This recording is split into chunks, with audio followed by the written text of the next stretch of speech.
আপনারা জানেন ইতিমধ্যে আমরা সবাই ছাত্ররা যারা আছি সবাই শাহবাগ গোল চত্বরে বটতলা নিচে আমরা অবস্থান করতেছি, কিন্তু এই মুহূর্তে ছাত্রলীগ যুবলীগ এটার ভিতরে যত গাড়ি সব আগুন ধরে দিচ্ছে।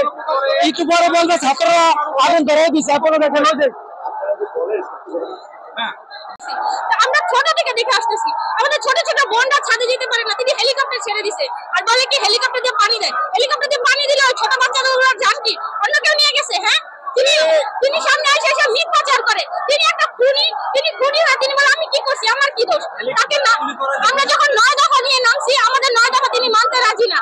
আমার হাজার হাজার ভাই বোন মারার পর তিনি বলে ঠিক আছে দিয়ে দিলাম 9 দফা কোটা তোমাদের। হ্যাঁ, তিনি 9 দফা কোটা দেওয়ার পর আমার এক একটা ভাই বোনকে নিয়ে মাঝরাতে নিয়ে আমার ভাই বোনকে তারা গণহত্যা করে গণকবর দিছে।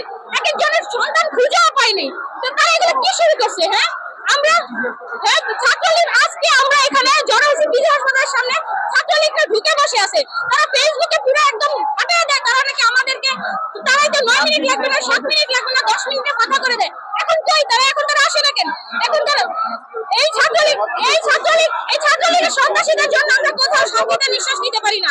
এরা বলে কি আমরা শান্তি গঠন করতে আসছি, আমরা তোমাদের সমস্যা সমাধান করতে আসছি, অথচ এরা নিজেরাই সমস্যা ক্রিয়েট করে, এরা নিজেরাই সমস্যা সব জায়গায় লাগায়, আবার নিজেরাই সব মানুষকে থ্রেট দেয়, আবার বলে আমরা শান্তি চাই, আমরা শান্তি চাই। আমরা এখন সত্যিকার অর্থে শান্তি চাই বলে আমরা প্রাণ দিতে এখানে আসছি। আমরা প্রাণ দিয়ে স্বাধীনতা নিয়ে যাব, আর না হয় আমরা এখানে মরে শহীদ হয়ে যাব। হাসিনা যদি আমাদের এই গর্জন শুনে ভয় পায়, একবার ভাবেন আমাদেরকে তিনি রাজাকার বলছে।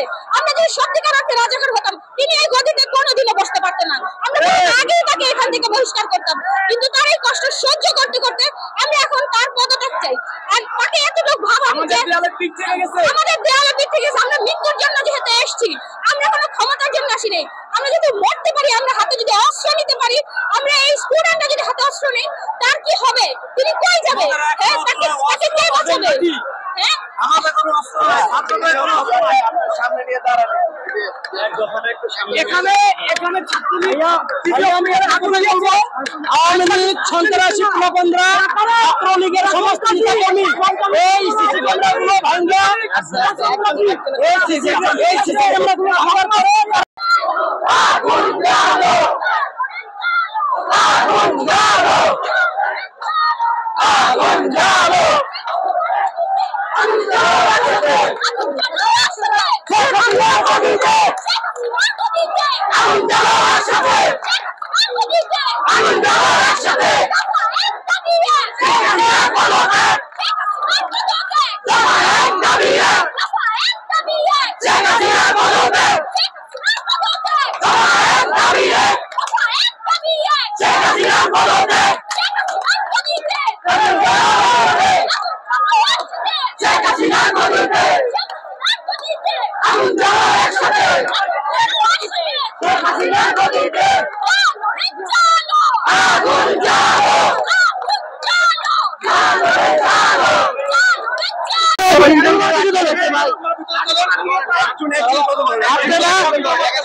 আপনারা জানেন ইতিমধ্যে আমরা সবাই ছাত্ররা যারা আছি সবাই শাহবাগ গোল চত্বরে বটতলা নিচে আমরা অবস্থান করতেছি, কিন্তু এই মুহূর্তে ছাত্রলীগ যুবলীগ এটার ভিতরে যত গাড়ি সব আগুন ধরে দিচ্ছে। একটু পরে বলবে ছাত্ররা আগুন ধরে দিচ্ছে, আপনারা দেখেন ওই যে